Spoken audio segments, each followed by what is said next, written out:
Good morning, everyone. So we are going to start today's session, and this session mainly caters to the young ophthalmologist about how they want to plan their future, which fellowship they want to join, and how to maximize their fellowship outcomes, how to start research career, where to join, whether to join a private institution or build up their own setup, and so on. So, first speaker is Dr. John Davis Akre. He's a glaucoma consultant at Chaitanya Eye Hospital Kochi and Western Eye Hospital Kochi, and he'll be elaborating on the pros and cons of joining a private institution versus an own setup. Thank you. Thank you, Dr. Raki. Thank you to KSOS for this invitation. So there's no financial interest. Firstly, my background. So MS Ophthalmology, Glaucoma Long-Term Fellowship, phaco training. I was a consultant at DNB Institute, Little Flower for 2 years. I was a faculty at Medical College, Sri Ramchandra Medical College for 2 years. And now I am in private institute and also my family's practice. So not exactly solo practice, but solo practice with a backup. Whom is this presentation for? It is for PG residents and for fellows. This is for private institutes. So those who are planning to join a private hospital or start their own private hospital and considering the various options available in private practice. Okay. So firstly, you have to have your goal in life. It's not just about what is best. It is what is best for you. So if you have a particular specialty, you have to think about that. Suppose you are a vitreoretina surgeon or you are an oculoplasty specialist. You have to think about your where you'll be practicing, whether you'll be practicing that specialty more. Do you want to practice general ophthalmology and with a bit of that specialty, what you want to do?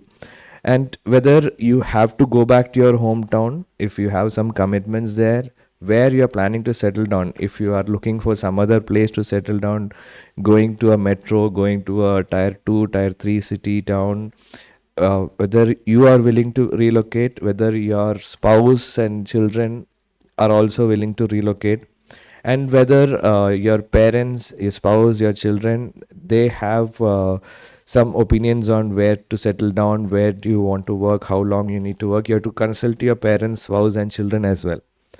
And of course, you have to think about your need to learn, how early you have to start earning, whether you can wait while you study for some more time, whether you can wait while you build up your own private setup, whether you have to start earning from the time you just finish your PG, all those things. Then of course, money, comfort, recognition, which one you want more, which one you definitely need more, whether you need just a bit of everything or you really want a lot of fame and recognition, whether you want a more comfortable life, whether you want a lot of money, all those things matter. So it is not a one thing fits all. It's everybody has their own thing for this. Okay. So as a specialist with a fellowship, what are your options? As a specialist, most people assume that once you finish your fellowship, you are ready to start. But it's not always like that. You might have to stay back in your hospital. You have to stay back in the hospital where you trained and get some more additional training. Because as a fellow and as a medical officer, what you learn is not the same. You will definitely learn more as a medical officer. You can also if you want to, you can join a practice, you can join a hospital or a chain where you will be a junior consultant and you can keep learning. So look for a place like that. Some people who are more adventurous, they can actually start building their own solo practice immediately, but it comes with its own difficulties and also its own advantages. Or you can go freelancing. So freelancing is for people who can manage their time and commitments. So you'll have to talk to a lot of people and find freelancing gigs at different places, and you have to juggle all those by yourself. And of course, government, trust, or NGO hospitals is a different genre. If you want to go in that route, that is also possible. Of course, if you want to join an established practice, you go and find an established practice which is doing well, and or an established surgeon who's doing well. Talk to them, and most often they will want you to join full time. So you have to speak to them and think up the terms and conditions, whether you are allowed to have your own setup, whether you are allowed to work in other places also part time. All those things have to be discussed at the time of joining there. And advantage of joining an established practice is you get adequate volumes from the beginning. If you start your own private setup, your own solo practice, you will have to build it up over the years.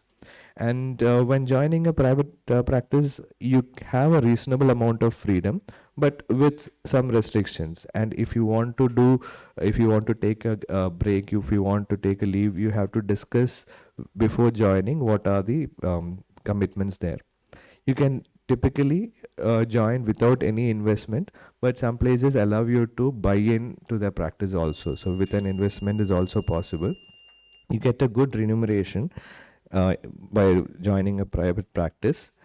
And the advantages, of course, you can get to see and learn how a successful private practice works. So if you want to start your own solo setup, you have to first join a private practice and learn how it works. It is kind of a super fellowship. After you learn the theory of your fellowship, you can learn how a hospital works. It's an administrative fellowship of some sort. You have to you get assured numbers and cases, and you get a fixed income, and you get to learn how a hospital works, and you have to keep your eyes open for that. You get good work experience by working in good hospitals, and it looks better on your CV as well if you're planning to join a better hospital, or if you are planning to start your own private practice. That also works out. And of course, you will have to look at all the you don't have to look at any of the instrumentation, the quality, the contracts, maintenance, and all that. How much time do we have? So all the equipment maintenance, everything you have to look at. So joining a practice, you have some disadvantages because you are working for someone, and there are targets and working hours from them, and you are just one among many. Patients come to the hospital not for you, and there is a ceiling to the earnings. That is also have to be discussed when joining. As a solo practice, it's like you can actually join as you can start just a private practice with or without an operating room. It is often easier to go to some other operating room while having your own private clinic, and later, once you are well established, start your own operating room. And you are the primary eye doctor, you have to look at every eye disease. It's not like you specialize only in what you know. If you are planning solo practice, you are not a super specialist, and you have to have manage other visiting consultants. And of course, the advantages, you have the freedom to choose how, where, what, and when you practice. You are your own boss, but that also means you have to manage everything, and you get higher earnings over a longer period. You get much higher earnings than joining somewhere else, and it is the most rewarding but also the most challenging. Lot of disadvantages: the investments, the staff management, finding the staff, long incubation period, and also you cannot restrict to specialty. As I said, if you go for a conference such as this, you will have to close your clinic for that time. So you will have a lot of restrictions on yourself set by you. You learn from your own mistakes, you cannot learn from others, and there is no backup, and everything you will have to consider whether you have to refer out if required, and every machine upgrade is going to be expensive. And the challenges you look at is the location. You find out where you're going to practice, whether it is feasible to start a solo practice there, how is the competition. If you're going to start somewhere where there's already a lot of competition, it's not going to build up in a short period of time. And you need adequate financing and equipment and staff hiring, and you have to figure out the right timing to set it up. Immediately after finishing your PGR fellowship may not be the right decision, and it's permanent. Once you start a private practice, it's very difficult to go back to joining a private hospital or even to go back for some training, and your specialty will suffer. You will be a general ophthalmologist with a specialty, and so it is not for everybody. You can also do freelancing, and that is a different genre. So I'm going to conclude with this. So if you're joining a private practice, or if you're joining this your own setup, if you're starting, you have to think, discuss, and decide with the family, mentors, and friends. And one stage is a stepping stone. You go to join a private practice and then start your own practice. And of course, you need long term persistence, and you have to have your short term and long term plans. And don't forget to have fun, because once you start something, it is difficult to forget that you also have to have fun and enjoy what you do. Thank you. Thank you, Dr. John. So next we have Dr. Dilesh Chandran, who will be talking on enrolling into a fellowship, the deciding factors behind it. He's currently the retina consultant at Comtrust Eye Hospital, Calicut. Over to you, sir. Good morning, everyone. I'm Dr. Dilishpi Chandrasekharan. I'll be talking about enrolling into a fellowship, the deciding factors. So, why do a fellowship at all? So, when I joined MBBS, it was initially considered that ophthalmology is kind of an end specialty. We did not have much awareness. My batchmate John might have had, because he comes from an ophthalmology family, but I used to think that ophthalmology is an end specialty, and I did not think about super specialties too much. But so it is not the case now, as we all know. So why do a fellowship? In order to cover the lacuna in your PG training, to brush up your skills acquired in PG, and to acquire new skills. As you know, all institutes are not equal in PG training. Most of them give you a good theoretical base, but practical aspects and skill transfer is lacking in most of the institutes. Subspecialty training, supervised subspecialty training is also lacking, and the subspecialties are rapidly expanding in knowledge, and no one can remain up to date in each all subspecialties. A pan ophthalmologist is a myth. As you know, the subspecialty practice is increasing in ophthalmology. In USA, it was about 29% in 2003. It has increased to 41% in 2013, according to AAO member surveys. When to do a fellowship? Soon after PG, if you do, you're fresh with your knowledge, and maybe you can do better in your exams, and there is no break in your surgical training, and you may have good references from your consultants. And but the caveat is that you may not have any time to consider personal life or building a family. If you go for it after a break, you may get time to compensate for inadequate surgical training which you had in your PG at a charitable institute, or it even gives you time to introspect about your subspecialty of choice, and maybe make a little money for financial stability, and also maybe build a family, have a few kids. Where to do? At a large institute, the advantage is that there are many faculty with specific areas of interest. Especially in retina, one may be interested in ROP, one may be in diabetic retinopathy, one in oncology. So different points of view are always helpful, and you will get to see multidisciplinary approach. For example, I was in Shankaranetrala. I could see a case of Boston keratoprosthesis who developed an endophthalmitis, and I could see how it was being managed by the vitreoretinal surgeon. So this kind of multidisciplinary approaches can be seen only at uh, large institutes, and you get opportunities to teach, and rigorous academic exposure, and exposure to research, which is also very important for your career, and of course the brand value for your CV, and you will have more call duties and maybe less time for your family at a large institute. But in a smaller practice, you may have a closer mentor to mentee relationship, and maybe because of that, more surgical exposure, lesser call duties, and you can have a little exposure to comprehensive ophthalmology patients as well. One thing I have to tell you is that don't base your decision solely on cutting, as they say. So people keep asking you how much cutting will you get. So more important than that is supervised training. So I would tell you, my mentor, Dr. Rupak Roy, he would when maybe in a buckle, he would let me localize the break and do cryo, and then he would descrub and go out, and then let me pass the buckle, and then when come back again, scrub again, and then see how the buckle is, and then let me drain.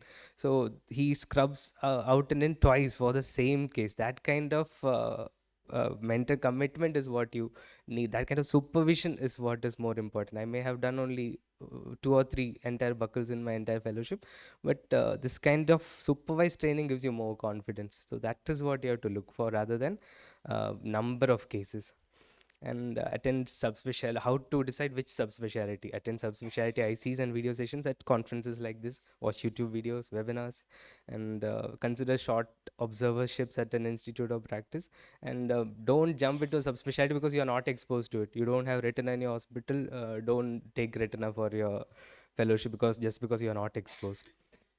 And that elusive thing called passion is what you have to find, and you have to consider the final destination, as Dr. John said. So where you want, you if your final decision is to go back to your small town in Wayanad and set up a practice there, it does not make sense for you to take oculoplasty or pediatric ophthalmology.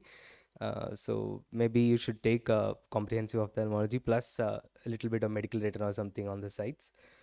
And if you have a strong back and don't mind long surgery, we are in Plasti maybe for you. If you want to continue comprehensive ophthalmology, consider shorter fellowships like medical retina and phaco. If you are interested in charity, maybe comprehensive ophthalmology is for you. And money, as the cliche goes, maybe not.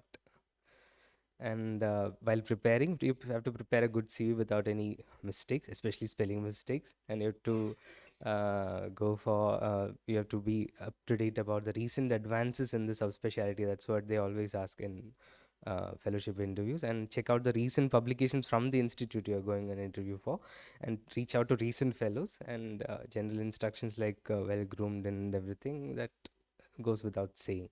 And have a plan for your fellowship. You have to have a financial planning, how to deal with family separation, how to deal with your kids, and some skills have to be acquired prior. For example, if you have a medical retina 3-month program that you have to attend, you have to have certain degree of indirect ophthalmoscopy skills before you join. So if you don't know indirect ophthalmoscopy and you join, and you will take 2 months to know indirect ophthalmoscopy, then you have very little time to learn. So basics have to be covered little before you join for a fellowship. The fellowship out and information is freely available online these days. There's a information booklet that you can find in eOphtha. It is freely available. Almost all fellowships in India are covered in this, with contact information and everything, interview timings and everything.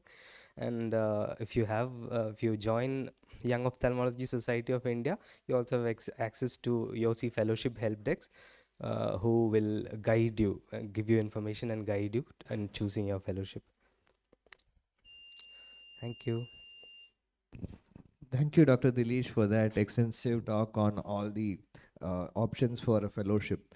And thank you for stressing that you don't jump into a fellowship because you are not exposed to it in PG.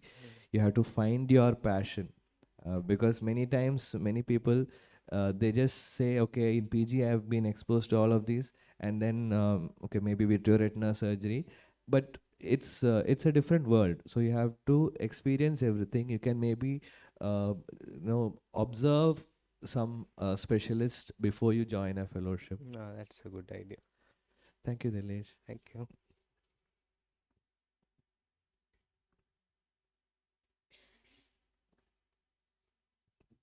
So next speaker is Dr. Hema VK, who will be detailing on how to maximize your fellowship outcomes. She is currently a retina fellow at Comtrust Eye Hospital, Calicut.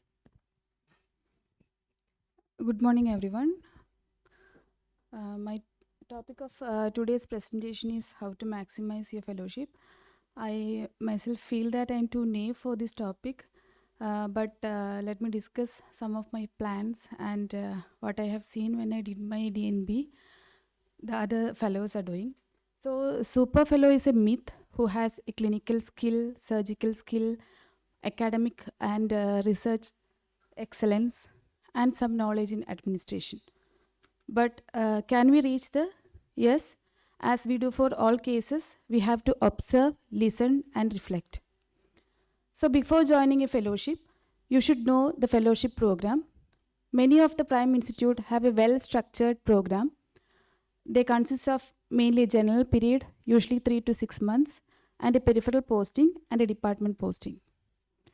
If you are not joining a Prime Institute and you don't know about the structured fellowship, what you can do is you can join the institute where you are planning for a fellowship for a short-term observership, or you can either join the Prime Institute itself and you can understand the fellowship process there and then decide on joining the fellowship. So the general period, what you'll be doing is you'll be managing general OPD. You'll be seeing emergency cases. In that period, you can build up a rapport with the other doctors, know about other specialties, and for anterior segment fellows, they'll be giving cataract cases, SACS, etc. And also, you have a chance for a comprehensive management of the patient. So what you can do in the general period is that you can note all cases, which most of the institute, you will be referring the cases to the specialties departments. So you can note the cases where you have sent the patients, and at the end of the day, you can see the medical records and find out what findings you have missed, the diagnosis, and even follow up the cases. At the end of the day, during the break period, you can chit-chat with the fellows or consultants from the other department and discuss about the case. Like that, during the general period, you can build yourself as a more better comprehensive surgeon. Coming to the peripheral posting, every posting is an opportunity. Peripheral posting also is not bad. Some people feel it a waste of time, but actually in Prime Institute, you will get a better surgical exposure in peripheral posting. That is, you will be able to do cataract, DCR, excision, some gives trap, and enucleation calls for sure. The extra benefit of a peripheral posting is that in most of the centers, you will be the single doctor. So you'll have to administrate the hospital, like you will have to see the accounts, staff posting, purchase also. This will also increase your experience in the administrative department. Coming to the department posting proper, the most important posting is the clinical posting. So 3 steps for a better clinical experience is that shed your ego. One cannot learn what they think they already know. Observe keenly and ask. Whom or what to observe? Definitely your mentor or your senior. Observe how they take the history, their clinical findings. If you have missed something, discuss with them. Document your findings and also the senior findings, what you have missed. And if you are doing a retina or a cornea fellowship, better draw your clinical findings, show to your seniors. And also observe how the consultant interact with the patients, how they discuss about the disease to the patient, the prognosis, the surgical prognosis, etc. That also give you a learning experience. So how to improve your clinical skills? Always be ready with your gadgets anywhere, be it the gonioscope or indirect. The more you practice, the more better clinician you will be. What you can do is, you can either write a note on what patients you have seen at the end of the day, what you have observed, what you should read about the case, etc. Or better, for an easy access, you can make a WhatsApp group or note in the phone, and you can document what you have seen. So the most difficult part in any busy fellowship is reading. As we all say, at least we should read 1 hour, both medical and surgical, which even I found it very difficult. So a busy fellow, what to do? There is no bypass to books. What your mind knows, you will see on the patients. So there is no substitute for a theoretical knowledge. I at least try to read for the classes and also some publications related to the topic. Watch the videos in the YouTube, especially both theoretical and surgical. And when you are free while you are driving or something doing, you can also listen to the videos. And coming to the surgery, if you have a previous surgical experience, it is good, especially during the post-graduation. But if you don't have, what to do? I will suggest one thing is that you can do a short-term fellowship like FACO or SACS, so that you will get some improvement in your hands, better suture skills, etc. Like that, most of the institute you will be having a short-term waiting period, like 3 or 6 months. At that time period, you can have a 2 months short-term fellowship in some other institute, so that your surgical skills will be improved. This applies for persons who have very little exposure during their post-graduation. Preoperatively, scanning through the case sheet is very important. the patient's OCT, HFA, corneal topography, IOL power calculation, even for posterior segments, see how the IOL is calculated, whether it is correct, etc. And previous surgical notes, if it is re-surgeries, my all notes comes in relevance for retina department. Sorry for that. For cornea also see what all sutures are done, etc. And also go through the anesthetic workup, whether the fitness have been, the patient has taken the fitness, etc. And previously examine the patient as a general, whether the patient is fit for the surgery so that nothing is missed and the case is not postponed. Ocular examination is very important, and documentation. Prepare yourself on the day of the surgery. Even previous day you can plan the surgery, discuss with your mentor or your seniors what this case, how to go about, etc. Read about the surgeries and especially the machine which you are using, if you are using it for the first time, and even if you are doing some new procedures. Watch the recorded previous surgery of your mentor, preferably, or from YouTube, and wet lamp procedure, especially for anterior segment surgeons. At OR, make sure you are mentally and physically comfortable, well fed, and build a rapport with the theatre staff. During assisting, the initial learning process is assist and ask. The surgical procedure is always not a hurry. Be slow and steady, and feel free to ask. And when you are making a complication, make sure that the complication should be, your senior should be able to manage the complication. Postoperative day, careful examination of the patient, and initially it will be difficult to diagnose the complication, and try to, if you see more and more cases, try to find out what you are missing, and complication management by your senior and follow-up of the patient is important. Surgical logbook is a must. Discuss the case, what you have done normal, also what mistake you have done with the mentor. You can show to your mentor, and this is my mentor who has made corrections in my surgical notes. So as has told, number matters, but also repeatability. You should be able to do the step in the next case also. So in writing the surgical notebooks and discussing it helps you in that. Research and publication is a must for all fellows, and set a goal like I'll make this much publications this year, etc. Try to be a part of clinical trial if possible in your hospital. Start with small case report, even if it is not in an index journal. Presentation, make it a routine, so that when going to a conference, you will you'll know what is happening beyond your hospital in your specialty. Chat with your colleagues, meet and hear the stalwarts in your field through the conferences. And all conferences are not your cup of tea. If you go to 1 or 2 conference, 1 or 2 years, you will understand which one to go and not to go. Administration is also should not be neglected. Even if you are not planning to set up your own practice, you should communicate with the hospital staff, counseling, insurance, finance also. You should know about the quality checkup, etc., and how the finance is maintained, etc. So that even if you are not practicing, this will add to your experience. And last but not the least, teach your juniors. Work-life balance, I think Anju will be dealing with this better than me.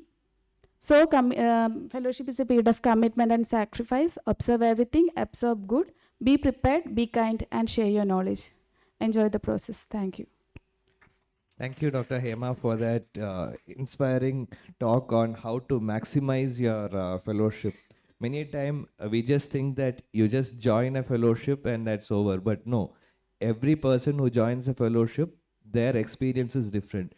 It gives you, the fellowship gives you what you take from it. So you think about how you can make the maximum use of your fellowship. Next, we have Dr. Raki, who is going to talk about how to start your research career from residency. So many of you think that those who have a lot of publications and papers, they have some extra this thing with them, that they are blessed in some way, but that is because they started from residency. Over to you, Raki. So good morning everyone, I'm Dr. Aki Dictus. and I'll be talking on how to start your research, when and how to start. So, what is the need for a research career? The research makes you stand out because in this era of digitalization, academic competence, and survival of the fittest, you need something so that you can stand out. So this act like a stepping stone to a successful career and gives greater preferences for getting into fellowships in premier institute. For example, in few of the institute, they actually weigh your researches. For example, in LVP, if you have a 4 or 5 research papers already published during your residency, then you have a sure shot for that fellowship. So research actually weighs you more when compared to others, and also gives you an opportunity to present at conferences, so you can be a faculty rather than a delegate. And once you get a publication in an indexed journal, the world knows your name, and it makes you wanted as an invited faculty if you have a large number of publications. It gives you recognition and acknowledgement among your peer groups, and by this you are actually contributing small to the scientific world of growing knowledge. So, when is the ideal time to start? So, I would say you have to start during your post graduation or during your senior residency, because during the and yeah, even in post graduation, when to start? Ideally, it should be started during the second year, because in the first year you are like an alien in the ophthalmic world. You don't even know the short terms, you don't know the diseases, so it will be difficult for you to start a research. So, during the second year is the ideal time to start your research. But what really happens in our medical colleges and why we lack publications? So here what happens is that the priority is only for passing your exams, and even the OPD evaluation is all mentored towards passing the practical exams alone. There is a particular exam oriented learning. There is no questioning behavior coming from the residents, and there is a lot of unwanted clinical works and case sheet writing which takes up most of the time of the postgraduates, and they have reduced exposure to conferences, recent studies, and upcoming medicines and innovations. And few colleges have mentors and teachers who are least interested in publishing papers. That is why not many thesis works are actually coming to the limelight. What happens in the Western scenario? The publication starts during the MBBS times itself. Publications are sort of mandatory for getting into a specialty or into a residency program. So you have to frequently upgrade yourself with CME attendance. So, before stepping into research, you have to think whether you are really interested in research. But are you really interested in research? How can you know that? So, first give it a try during your residency itself to know whether you are really interested in research or not. So, for that, you have to find out your subject of interest, whether it is glaucoma, retina, whatever, and find a mentor who has knowledge on how to publish rather than clinical knowledge on how to publish papers, and express your interest to him or her. A proper documentation, including photos and videos of all the interesting cases in OPD, is a must. For that, you have to walk with a research mind. Develop a habit of research paper writing. This can be developed only by reading journal papers. So first you have to start simple. Start with a case report. For example, I will tell you my example. So how I started was I was in the retina OPD just seeing a routine case along with my consultants. So that was an interesting case, and I was also very much interested. So at the end of the day, so usually we have discussion only at the end of the day. At the end of the day, at evening 6 o'clock, I just asked a consultant again about that case and what happened and why it happened and something like that. So then sir understood that I am interested in such things, new things. So I was trying to ask for the reason behind that finding. So he also told, I also don't know the reason behind that finding. Let's find out together. So then the next day he came with some of the suggestions what I read in the research papers and all. So then he asked me, why don't you write a case report on this? So I was really, I didn't know anything about research during that time. So I said, sir, I don't have any exposure. I don't know how to write a case report. He said, just go and read some of the case reports that are there in the Indian Journal of Ophthalmology and try to write something and bring it back to me. So I just went and read one of the case reports, and I just copied their style. I wrote something and brought it back to him. But he was really impressed that I have no exposure at all, but I tried something. So there he guided me how to write better, and thus was my first publication. So you have to start. So for starting, it's always better to do a case reports or a photo essay. You have to express your interest to the right teachers. Don't be afraid of them. Go and just say. What if they say no? No problem. Let it be. So they'll guide you to find the perfect case which is worth publishing. And what you have to do is you have to follow up the case from head to tail and master the topic. Go and read, you do your own research and go and read about that topic. And you have to properly document and save everything in a pen drive.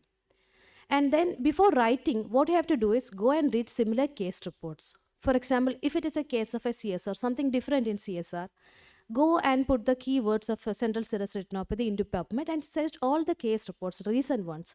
What all different types of case reports in CSR have been published. If you read like that, you will understand, okay, this is already published, so there is no point in publishing that one. Or let me try something else, maybe something like a difference in the treatment, something like that. And then when you're reading a case report, you have to follow their style of rating.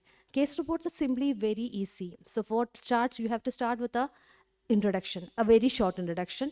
Then comes the case description, which is almost similar to how you present your case in your normal classes.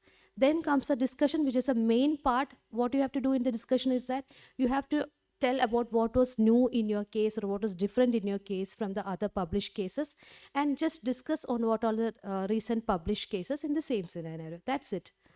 So start writing small paragraphs each day, set daily goals, set a target and finish on time. Share your first draft to your mentor and ask for edits or changes. Then you have to go back and find more recent articles, and review papers are the best. And that will help you to strengthen your literature review. Then you can start learning the referencing style. Learn the reference styles. Different journals have different referencing style. You have to learn that also. So once you get a publication, the pleasure of seeing your name in an index published publication, that is the ultimate blissfulness for me. So then it is like I'm determined, I'm focused, I'm courageous, I'm victorious. So I'm unstoppable. So that's where you get the energy drive. Then you can focus more on proper papers. So when you start with papers, retrospective is the best. But when you're going for prospective papers, you need IRB approval. For that, you have to write protocols. And for this, your thesis work can help. Then you have to start collecting data into Excel form. So for that, you need to learn the basics of Excel and statistics. Learn references managers. EndNote and Zotero are a big help. Then learn language tools, language editing tools. Grammarly has a free version and it's very easy to use. And you have to start learning statistics if you're going to do it on your own. Stata is the one which is being used by most of the statisticians. Attend research methodology workshop. There are so many available. One by Dr. Sengupta sir is actually very easily you can enroll into it, and it's at a very minimal cost. And there should be a willingness within you to give you a research time every day. Then when you are further moving, how to find the research questions. So you have to find the lacunae in the already published papers. So you have to go and look in the limitations that are mentioned in one study. So that can be the research question for the next one. Then after that, formulate multiple hypotheses and go and meet your mentors. They'll tell you the right direction to go for. Never, and once you're publishing, never copy paste anybody else's work. Run proper plagiarism tools. Learn about authorship criteria, how to give credits, who should be the first author, who should be the corresponding author, and all that. And you should take consent for whatever images you are using from other papers. And if you're taking a patient's photo and using that also, you should make sure you should take the consent. So I was also very normal like you people, started in my residency. I had a few publications during my residency, but once I got the publication, I kept it alive. Even now I'm trying to do it. So these are my publications. This is something simple. If I can do it, you also can do it. And this is actually very important for our future. Thank you.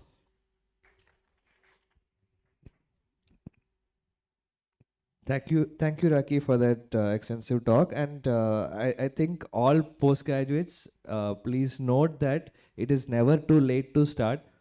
I didn't. If you want to guess the number of publications that I had at the end of my residency, it was 0. Okay, so my publication started only towards the end of my fellowship. So it's never too late to start, but start as the earliest you can. And of course, you have Zotero and all those reference managers. Citation is one of the difficult, boring parts. Learn to use a reference manager. Next, we have Dr. Soumya Narayan. She's going to talk about international fellowships and observerships. Good morning, all. As we heard much about Indian fellowship, let's broaden the horizon and think about international fellowship. So, India is a country with high population and we have a lot of good doctors. Then, why should we think about an international fellowship? We will train with giants in the global ophthalmology field. We'll have wider perspectives. We'll see different work ethics and documentation, and we will be able to access to their library and recent articles. And we will gain confidence as an individual and as a surgeon, and you will be standing out from the colleagues. So that is the only reason today Ragi called me for this IC. We will develop cross-cultural competency and awareness, and we will develop an international professional network. So what is the ideal timing? It's better after fellowship and even better after practicing for a while.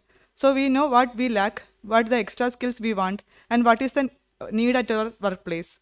So always start 1 to 2 years prior so that there is a long process of applications behind each fellowship. So what are the options? We can go for clinical fellowship, we can go for research fellowship or observership. There will be sponsored fellowship by ICO, APAO and IOFF, and we can directly apply to few universities and hospitals. So about clinical fellowship, we need license to practice in that country. We should prove our language knowledge with IELTS or OET. Usually it will be for 1 to 2 years, and we should require a visa, and sometimes it will be funded and sometimes self-funded. So where all we can go? I will be mainly discussing about 2 countries. First about USA, we definitely require a visa. We should complete a US residency and we should get a license from the state medical law. And this is actually difficult for international medical graduate to obtain. But once we obtain, it leads to an employment position within the US. So second is UK, which is a little more easy.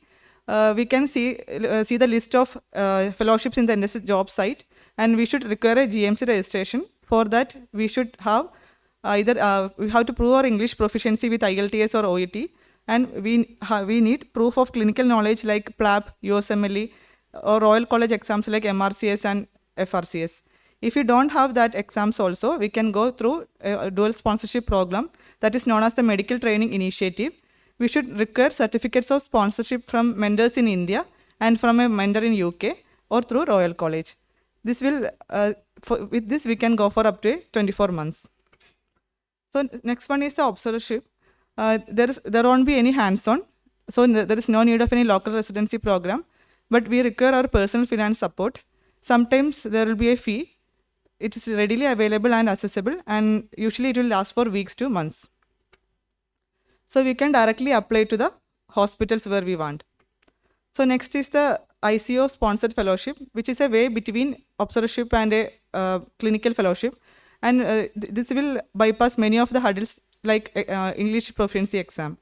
So there is a eligibility criteria, and there are usually 3-month fellowship in all specialty and special fellowships in glaucoma, retinoblastoma, ocular genetics, and advanced research fellowship. So the application steps, we have to select a fellowship, upload our documents, then ICO will review our eligibility. Then we have to apply directly to the host. We can get the host list from the host directory in the website, and the host will review our application and confirmation of the fellowship. So there are other sponsored fellowships like APAO, the Asia Pacific Academic Ophthalmology, or International Ophthalmological Fellowship Foundation for young ophthalmologists from the developing countries. So also we can apply directly to a few institutions. We can get the list from the website. So these are the few tips. We have to start preparing during our residency. We should have publications in the index journals. It's better to write ICU exams and Royal College exams because we don't know where we will be going. And we have to attend conferences and get maximum contacts. So that will help us to get a letter of recommendation for each fellowship. And always discuss with a current fellow of that institution, so we'll know the work culture and also whether it's worth doing. Thank you and all the best. Thank you, Dr. Soumya, for giving us the insight into the international fellowships. Next, we have Dr. Anju Kuriakos helping us find the right balance between career, family, and mental peace.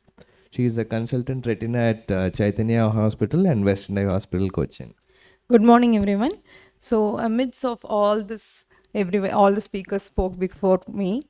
we have to find the right balance. That is the most important thing as us human beings. So how do we balance this work and life?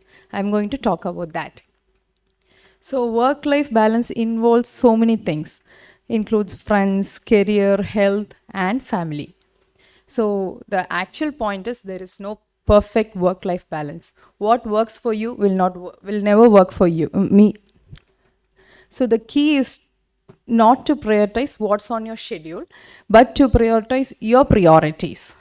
So what are the effects of poor work-life balance? We'll have this small mental health illness like depression, anxiety. We'll be constantly fatigued. There will be poor relationships, stress, and lack of self-confidence.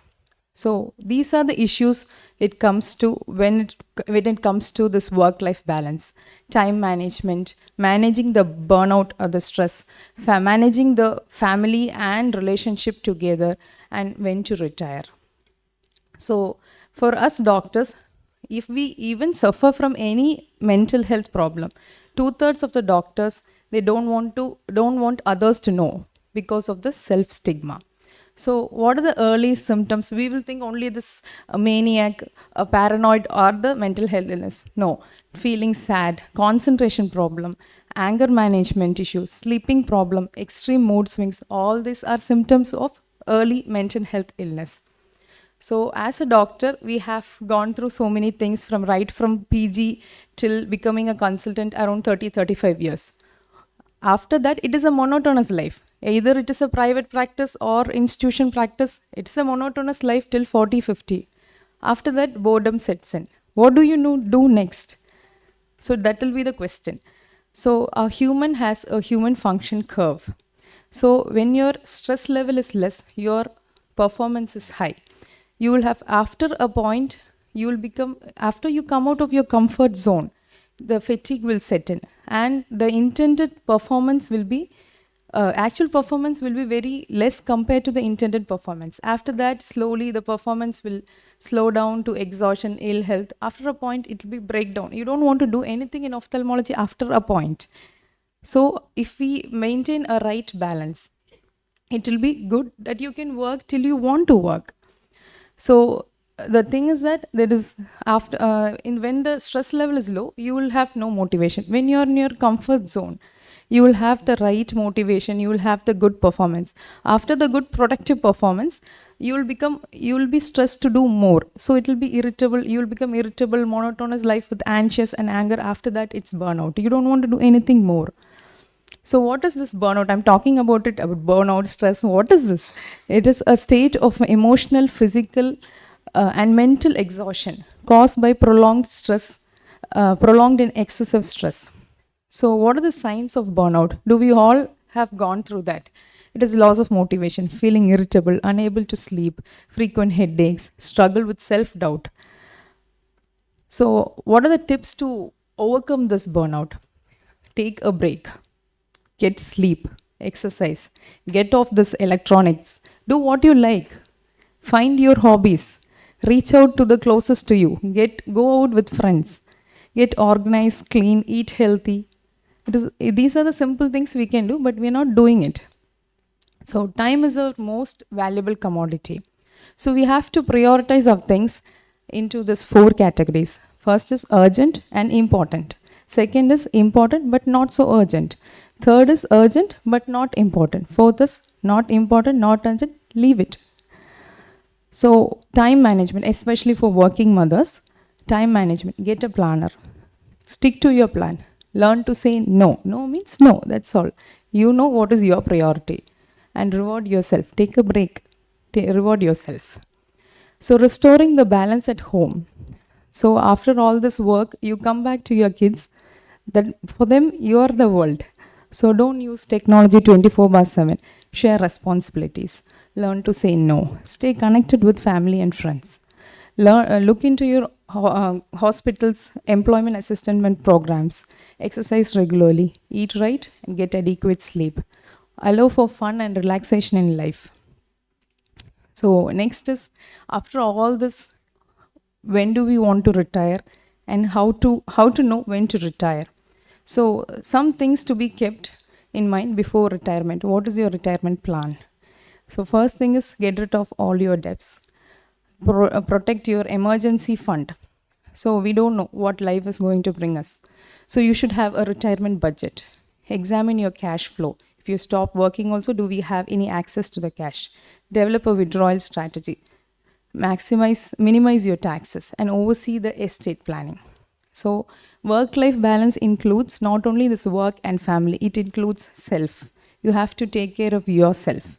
So travel, hobbies, health, well-being, all needs to be taken care of along with job satisfaction and career advancement with family and positive relationships. So life will always get busy. Make time to do things you love. Thank you. Thank you, Anshu. That was very useful tips for managing our stressful personal life as well as our work life. So one more tip I would like to say is that especially this problem mainly occurs to ladies, right? Because not only we have to advance in our career, but we have a kid and our family also waiting for us when we reach back. So no, unlike men, we cannot just go and think, okay, I have to read this today, I'm going to read this today itself, I have to do this like this. You cannot do that. Just when you go back home, your kid will be like sick, she'll be having fever, or maybe the maid did not come, or you have so many household chores going on. Sometimes you cannot do it, but still maybe you can't do it that day. Try to do it the next day. Maybe not even the next day, 2 or 3 days your kid is sick. Okay, but at least the end of the week. That's how you have to postpone, but make sure you can do it. Only if you make it sure that I will finish it, whatever it takes, I will finish it within this week, then only you can advance in your career. So try to make that time also. And one thing which is very important is your me time. Maybe it can be just 10 minutes, maybe it can be just half an hour, or I usually take 1 hour. Whatever it is, I'll just close my door. I'll not let my husband, child, whatever she is crying, let her cry. I don't mind. It's my me time. Wherein I'll be doing what I like. Maybe it's a Netflix series, maybe it's dancing, maybe it's just sleeping, but it's my me time. I tell it clearly to whom, what, or like my family members. That's, I'm not going to listen to what all you want to do right now. I'm just going to take my time now. So that's how you will find the perfect mental balance. Otherwise, you will be so much stressed out, and you'll feel like leaving everything behind and just sticking onto the family.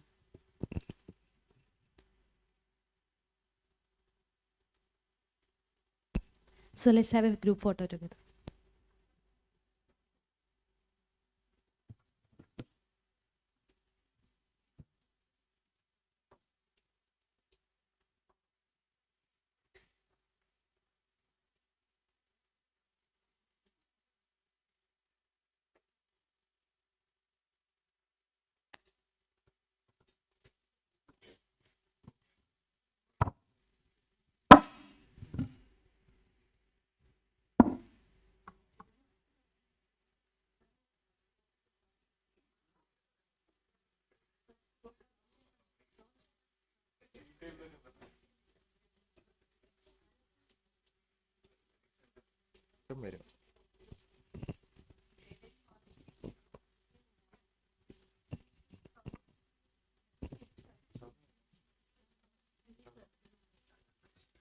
Dr. Dilesh Chandrasekharan.